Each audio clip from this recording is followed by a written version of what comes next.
Salut à tous. Alors aujourd'hui on se retrouve pour une vidéo que je pourrais appeler inédite car aujourd'hui on va pas parler de comics, on va pas parler d'actualité pop culture, on va parler vraiment d'un thème très sérieux qui est en train de toucher le monde entier. Voilà. Et on va en parler dans cette vidéo et c'est une grosse vidéo qui m'a demandé beaucoup de jours de travail, de recherche, d'investigation. Et donc voilà, c'est parti. Je vous la sors enfin avec tout ce long tease que je vous ai fait depuis tous ces jours. Elle sort enfin. C'est parti. Alors on va parler de quelque chose qui est assez inédit dans l'histoire et même sur la chaîne. On va parler bien évidemment, vous l'avez vu dans le titre, vous l'avez vu dans la miniature. C'est bien évidemment, vous l'aurez compris, la grève qui touche Hollywood, mais qui a aussi des répercussions dans le monde entier. Et moi j'aimerais faire un petit focus également sur la France. Voilà, c'est quelque chose qui peut impacter plusieurs métiers en France et j'avais envie d'en parler avec vous sur cette chaîne. Mais la raison pour laquelle j'ai fait cette vidéo, vous le savez, je crois depuis mi-mai, si je dis pas de bêtises, il y a cette grève, d'abord des scénaristes, puis ensuite des acteurs et tous les autres corps de métier à Hollywood, voilà, qui a débuté. Et bon, voilà, ils militent pour leurs droits, et ça, ils ont complètement le droit, et je suis complètement tous derrière eux, vraiment. Il faut être tous derrière les scénaristes, tous derrière les acteurs, parce que ce que est en train de faire Hollywood, c'est très grave, et d'ailleurs c'est pour ça que j'ai eu envie de parler de ce sujet-là, parce que c'est quelque chose de très important, très important. Voilà, ils veulent avoir plus de royalties concernant les sites de streaming. Mais moi, ce qui m'a réellement donné envie de faire cette vidéo, c'est la sortie de Bob Iger, le grand patron de Disney, qui a vraiment sorti une dinguerie. C'était le 13 juillet, donc c'était il y a quelques jours quand même. Donc ça commence un petit peu à remonter.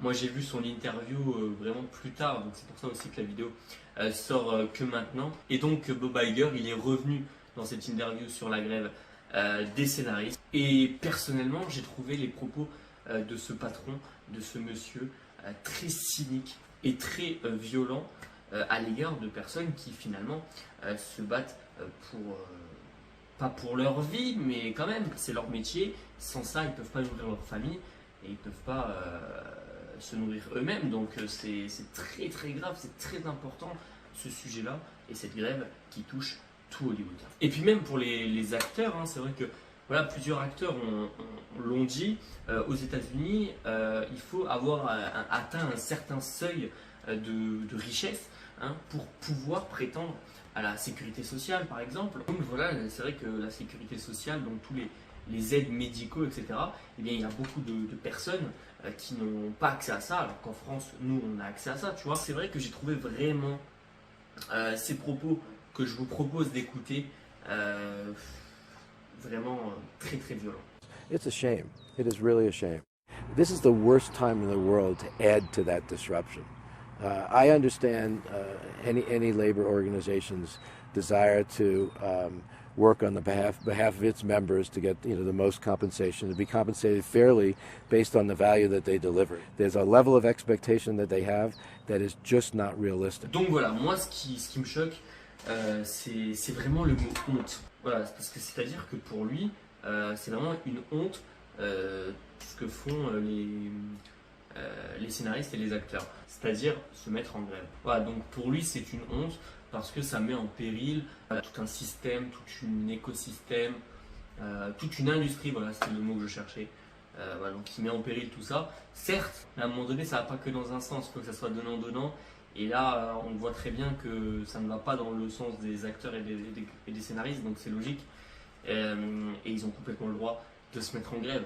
Donc voilà, à un moment donné, la honte, je sais pas de quel côté elle doit être. Donc voilà, moi ça m'a clairement choqué. Maintenant, ce que je veux dire aussi, c'est que pour l'instant, ce n'est pas encore réglé. À l'heure où je vous parle, cette grève continue toujours.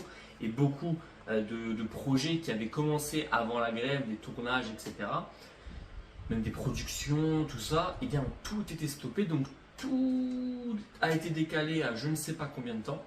Et donc c'est pour ça que des films comme par exemple Deadpool 3 qui étaient en tournage, eh bien finalement ont été stoppés, donc on ne sait pas du tout quand est-ce que sortira Deadpool 3 finalement, et plein d'autres films, hein. Par exemple la saison 5 de Stranger Things, elle était en production, elle allait commencer le tournage, elle a été stoppée, pareil pour le film Beetlejuice 2 avec Jenna Ortega et Winona Ryder, pareil, c'était en tournage, ça a été stoppé, ce qui a également retardé aussi la saison 2 de Mercredi qui était en production, etc. Donc tout plein de projets ont été arrêtés.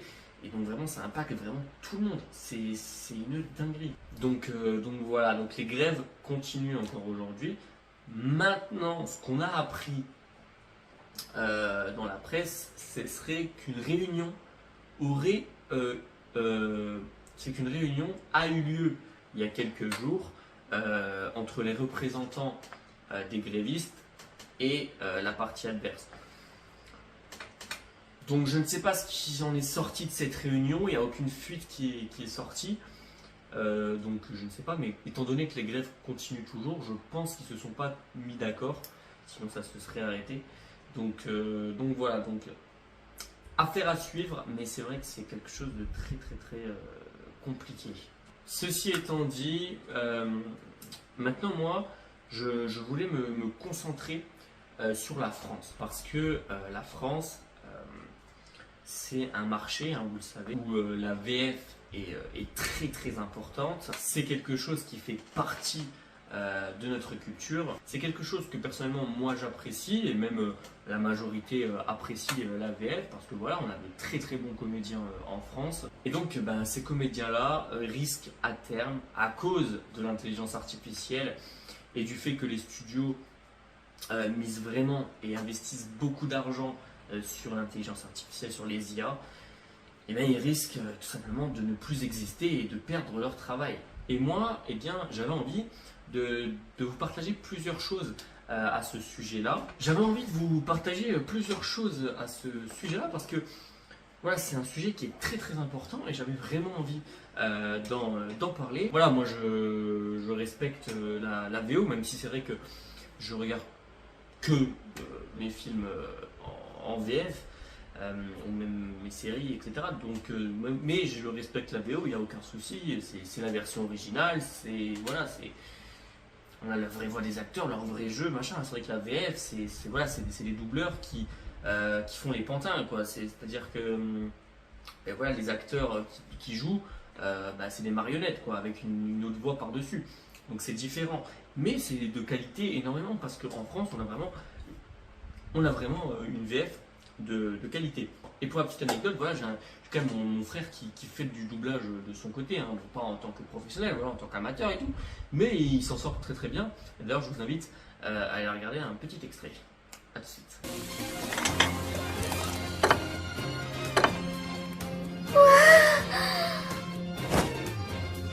Mademoiselle est servie. Ouais, j'ai fini aussi. D'accord, je vais être honnête.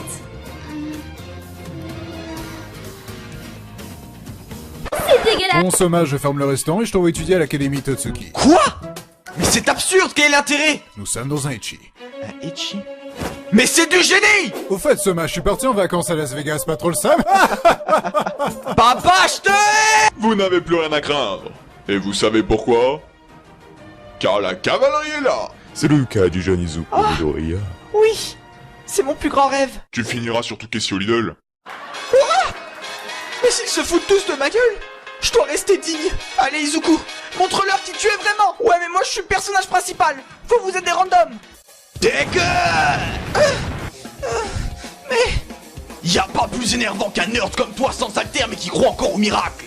C'est pas parce que t'es le perso principal que ça va améliorer ton cas. Mais du coup, aujourd'hui, ce qui pend au nez à tous ces acteurs, actrices, comédiens de doublage, eh bien, c'est que les studios ne les appellent plus et n'aient plus besoin d'eux parce que il y a l'intelligence artificielle qui existe. Et on l'a vu très récemment avec TikTok, où des gens, des milliers et des milliers de personnes s'amusent à reprendre des musiques avec la voix de personnages connus, de chanteurs, même de célébrités, etc., sur des musiques drôles ou pas. Genre par exemple, ils ont mis Caris dans la pub Miel Pops par exemple. le soleil nous disait, et c'est bon, et c'est chaud, c'est le monde à bout. Yeah, that's nam nam nam, trop bon. Franchement, je prends une bouche, super doux, c'est mon canard. Dis-moi tout. Ouais, enfin bref, plein de petites choses comme ça. Ils ont mis Inoxtag et Michou sur la chanson Barbie, Barbie Girl. Yelling out, it is Barbie, bitch, if you still in doubt. Ooh. I know about like the Barbie. I'm in town, but I still wanna party. And you feel like I'm ready to bend. I'm a 10, so I'm calling a Ken. Like Jazzy, Stacy, Nikki. Nah, all of the Barbies is pretty. All of the Barbies is bad. It girls, and we think they... Donc voilà, ils s'amusent à faire des choses et c'est vrai que c'est plutôt bien fait. Il faut le dire clairement, hein, c'est très très bien réalisé. C'est ce qui pend au nez au studio de doublage. Et c'est vraiment très problématique et très dramatique. Et c'est quelque chose qui avait alerté déjà depuis quelques années. Je vais vous faire écouter une interview de Donald Renew qui a été réalisée par Seb de la chaîne Citizen Frame, que je vous invite à suivre d'ailleurs. Il avait interviewé Donald Renew il y a quelques années. Et déjà il y a quelques années, eh bien, Donald Renew s'inquiétait voilà, de l'avenir de son métier et surtout s'inquiéter de l'avancée ultra rapide des IA, de l'intelligence artificielle. Écoutez. Remets-toi, il y a 15 ans en avant, on avait des Nokia 3310. Aujourd'hui, on peut streamer sur Twitch sur son téléphone. Tu vois, donc du coup les technologies elles ont tellement évolué et aujourd'hui Amazon ils mettent les moyens, on le sait qu'ils mettent les moyens pour faire une intelligence artificielle qui traduise l'anglais dans le langage de ton choix. Et avec les intonations qui vont bien, bah, le jour où ça c'est prêt et que Bradley Cooper il parle avec sa voix américaine mais en français parfaitement juste, comment veux-tu que nous on dise c'est pas juste? Et s'ils y arrivent, c'est imparable. Donc déjà ça leur coûtera moins cher et en plus artistiquement c'est imparable. Donc il reste plus qu'à faire un algorithme qui tienne la route et ils y arriveront. Mais c'est sûr qu'au début ça va gueuler et puis finalement les gens vont s'y faire. Hein. Parce que le problème c'est que ça va pas être petit à petit. Le problème c'est que ça va faire on-off. Ouais. Le jour où il sera prêt, ils vont arrêter d'ouvrir les vannes. Ils vont faire, on n'a plus besoin de vous. Et là, il y aura quelques mois devant nous pour trouver autre chose. Et c'est pour ça que je préfère prévoir maintenant. Et oui, vous l'avez bien entendu, donc c'est ça qui est en train de se jouer. C'est-à-dire la disparition d'un métier mythique comme comédien de doublage. Puisque, comme le dit Donald Renew, finalement, le nerf de la guerre, hein, comme partout, comme dans tous les milieux, eh bien, c'est l'argent. Voilà, ça, je ne vous l'invente pas, tout le monde est au courant. Et malheureusement, il semblerait qu'aujourd'hui, les studios, privilégient le côté économique que le côté qualitatif et artistique d'une vraie personne humaine, quoi. Et donc du coup, demain, si on arrive, je vais prendre le cas par exemple de Donald Renew, qui est la voix d'Andrew Garfield, de Titeuf, voilà, de plein de personnages ultra connus. Et bien si demain on arrive avec une intelligence artificielle, et d'ailleurs c'est déjà le cas comme je vous ai dit sur TikTok, vous allez sur TikTok, vous tapez le nom d'un artiste IA, vous tomberez forcément sur des covers d'intelligence artificielle. Donc ça existe déjà aujourd'hui, hein. Donc c'est pour vous dire que ça va arriver très très vite. Et donc là si je prends l'exemple du coup d'Andrew Garfield, et bien si avec une IA on arrive à faire parler l'acteur Andrew Garfield avec plusieurs langues, sur toutes les langues du monde, et bien on n'aura plus besoin de Donald Renew pour nous faire ces magnifiques phrases, comme par exemple Mon point faible, le petit couteau. Tu me laisses passer, puis je fais pas un couteau. Entre autres. Mais bon, après voilà, ce que je vous dis, ça c'est déjà le cas. Mais le truc maintenant, c'est qu'ils essayent de travailler, c'est que ça soit plus fluide, que ça soit vraiment réaliste. Parce que là, c'est vrai que des fois, il y a des IA qui sont réalistes et d'autres qui, c'est vrai, font vraiment voix de robot, quoi. Et donc voilà, les studios ils vont dire à Donald Renew, ils vont dire Donald, on t'aime bien. Hein, tu nous as fait rêver pendant tant d'années, mais maintenant on n'a plus besoin de toi, tu peux y aller, la porte elle est ouverte. Il faut savoir aussi, hein, je me suis renseigné, hein, voilà, j'ai lu des articles, etc.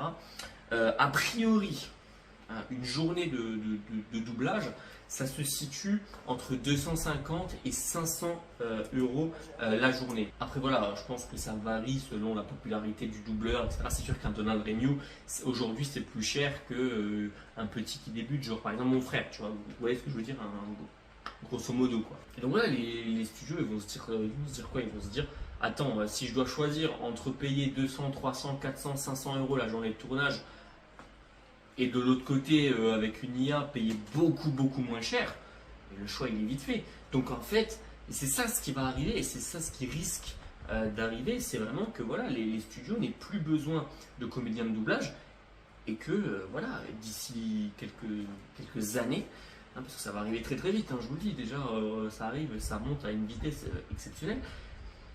Dans quelques mois, quelques années, on va commencer déjà à partir dans un autre monde, quoi.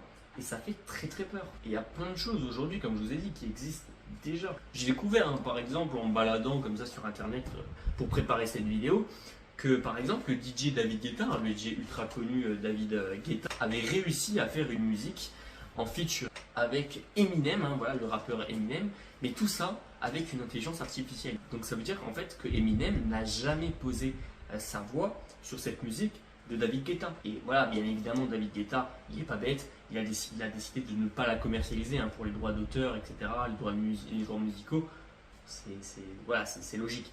Mais voilà, et puis même, il y a même une chanson, d'ailleurs pour la petite anecdote, un featuring entre Tiakola et Nino, qui s'appelle Enfant du ghetto, si je dis pas de bêtises.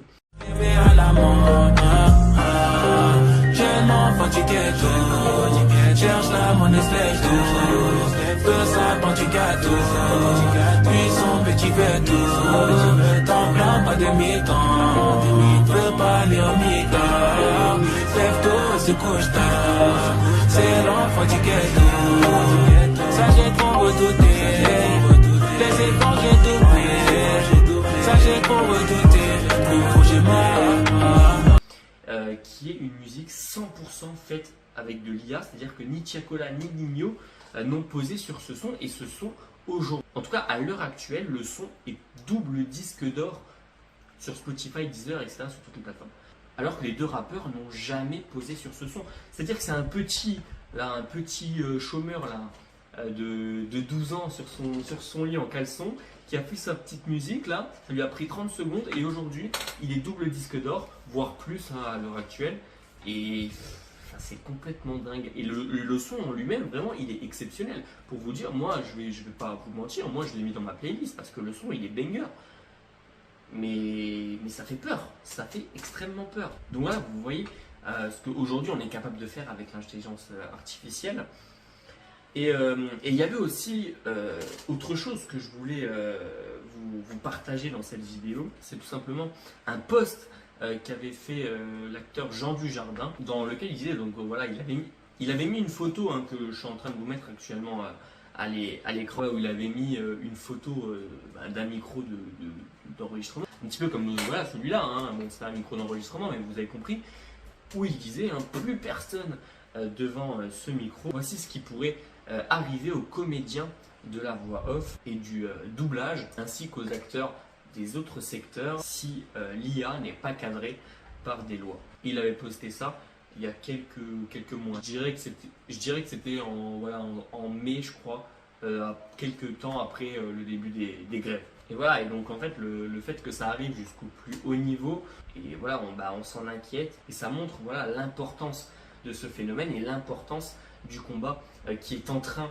d'être mené. Et en France, il y a également un autre truc que j'aimerais vous parler. C'est un collectif qui s'appelle Les Voix, qui eux ont alerté, je vais vous lire également ce qu'ils ont dit. C'est qu'en fait, aujourd'hui en France, il y a de nouvelles clauses dans les contrats qui permettent en fait aux studios de garder les voix des acteurs pour enrichir les IA. Voilà ce qu'ils disaient dans un de leurs communiqués. De nombreux enregistrements annoncés à finalité de recherche ont lieu en ce moment en France. Ces enregistrements sont potentiellement utilisés directement ou indirectement à des reventes à des tiers, notamment pour entraîner des solutions d'intelligence artificielle, IA vocale, mais aussi à terme pour être exploité et diffusé sans rémunération. Donc voilà, ils avaient bien remarqué qu'il y avait un nouveau problème, et pour ça ils ont conseillé à tous les comédiens de doublage, enfin voilà, toutes les personnes qui utilisent leur voix pour travailler, comme moi par exemple, et bien de rajouter un petit paragraphe dans tout leur contrat qui écrit que voilà, leur voix appartient à l'acteur en question, appartient au comédien en question, et non au studio. Voilà, c'est le paragraphe que vous voyez à l'image qui est là en rouge, surligné en jaune. Donc voilà, c'est un combat qui est hyper important, voilà, qui est en train d'être mené aux États-Unis et en France, mais même dans tous les autres pays du monde. Voilà, donc il ne faut pas lâcher, il ne faut pas baisser les bras, et on est tous derrière vous pour que vous réussissiez cette mission, parce que c'est très important. On ne veut pas vivre dans un monde où les robots contrôlent le monde, comme dans les films de science-fiction. Et moi, je voulais vraiment faire ce focus-là, voilà, sur la France, parce que demain, peut-être que les choses qu'on a kiffées dans notre vie, eh bien, vont disparaître, comme par exemple le doublage, comme par exemple les VF et d'autres. Donc vraiment, je voulais en parler parce que c'est un sujet très important, très grave. Donc voilà, je voulais en parler avec vous et savoir un petit peu votre ressenti. Donc n'hésitez pas à me le dire en commentaire. Ce que vous en pensez de ce sujet-là. Est-ce que vous êtes pour ou contre la grève, hein, parce que oui, il y en a qui sont contre, même s'ils sont très minoritaires, mais il y en a qui le sont. Donc voilà, donc n'hésitez pas, les commentaires servent à ça, à débattre, tout simplement. Alors, il faut savoir un petit parenthèse, que moi personnellement, je ne suis pas contre à 100% l'intelligence artificielle. Au contraire, je trouve que c'est plutôt innovateur, plutôt intéressant. Voilà, il faut vivre avec son temps, etc. Voilà, ça fait partie de l'évolution de la vie, etc. etc. Voilà, c'est des choses qui peuvent aider dans pas mal de domaines, hein, que ce soit en médecine, enfin dans pas mal de domaines. C'est quelque chose de très intéressant, mais il ne faut pas non plus virer l'humain. Vous voyez ce que je veux dire? Il ne faut pas exterminer l'humain.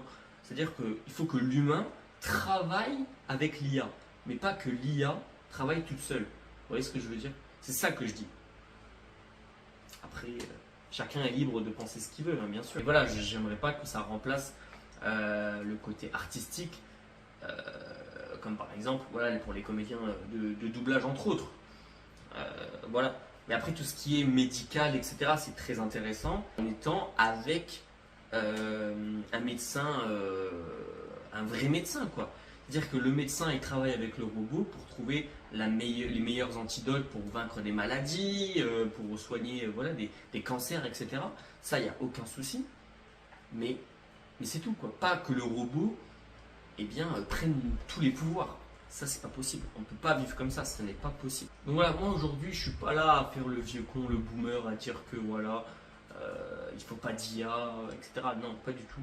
Comme je vous ai dit, il faut vivre avec son temps, mais il ne faut pas détruire des métiers qui sont ultra importants et qui font vivre une famille, qui font vivre des gens, comme voilà, les comédiens de doublage, les scénaristes. Parce que oui, les IA maintenant, ils veulent utiliser l'intelligence artificielle, pas que pour le doublage, ils veulent aussi l'utiliser pour les scénarios de films, donc ils n'auront plus besoin de scénaristes. Et c'est ça aussi, pour aussi le fait qu'ils sont partis en grève, aussi Hollywood, c'est que voilà, ils veulent être remplacés, et même les acteurs pourraient être remplacés. C'est pour vous dire à quel point on est quand même en train de partir dans un bail assez sombre. Vraiment, ils sont partis dans un délire de le robot va contrôler le monde. Et c'est une dinguerie. Donc voilà, moi je me suis habitué à mes petits comédiens de doublage, à mes Donald Renew, à mes Dorothée Pouzéo, voilà, toutes ces personnes-là. Et c'est vrai que si demain on me change ça et qu'on me met la voix de Brad Pitt, de DiCaprio, de Margot Robbie, leur voix à eux, mais qui parlent en français, en chinois, en italien, en allemand, ce que vous voulez, ça va me faire bizarre. Et je vais peut-être moins apprécier. Et après, bon, après on s'y habituera si ça devait devenir comme ça, mais ça serait très très grave et très dommageable. Moi, je ne sais pas ce que vous en pensez, vous, personnellement, donc n'hésitez pas à me le dire en commentaire. Voilà, est-ce que vous pensez que les studios sont les grands méchants de l'histoire, ou est-ce que ils ont raison de vouloir tout miser sur l'intelligence artificielle? Donc voilà, n'hésitez pas à me le dire en commentaire. Est-ce que vous pensez voilà, qu'aujourd'hui le métier de doubleur est vraiment en danger, ou est-ce qu'il y a encore de belles années pour ce métier-là? Et moi je voulais finir cette vidéo avec un petit pêle-mêle de ce qui malheureusement n'existera peut-être plus dans quelques années, et je vous propose voilà, de se remémorer ces beaux moments de cinéma ensemble. Bon visionnage. Choisis la pilule rouge, tu restes au pays des merveilles. Et on descend avec le lapin blanc au fond du gouffre. Car ils peuvent nous ôter la vie! Mais ils ne nous ôteront jamais notre liberté! Ce sera pour tuer Bill. Nous sommes des Spartiates! Le coup le plus rusé que le diable ait jamais réussi, ça a été de faire croire à tout le monde qu'il n'existait pas.